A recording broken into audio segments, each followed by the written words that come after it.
There was once, in the Pernicious Valley, a strange little town by the name of Widowsbury. It wasn't marked on any map. No roads led in or out of it. Only by train could one reach this forgotten place, but few who knew of it ever dared. The engineers spoke of ghosts in the hills, and they called these hills the Devil's Thimbles. Just outside the Thimbles, at the point where the highway ended, was a sign that a vandal had altered to read, "If you lived here, you'd regret it by now." No one ever bothered to fix it. There wasn't much point. And anyway, it was true. Widowsbury was dreadfully cursed.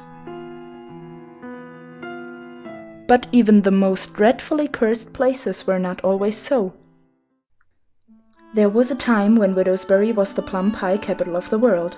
The skies were still blue in those days. Colorful gardens decorated each storybook house. Laughter and music drifted from the square.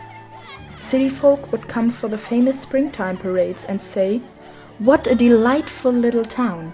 Perhaps I'll retire here one day." But that was before the roads were sealed off. Before everything went wrong. They say it was a storm that ruined Widowsbury. Some say it wasn't a storm at all, but evil's kettle boiling over. And when it ripped through the town for 12 straight days, it tore open a gate through which escaped all sorts of foul, rotten things. There were such things as vampires. There were such things as ghosts. There were absolutely such things as mad scientists who reanimated the dead. The once perfect little haven became a beacon for everything bad in the world.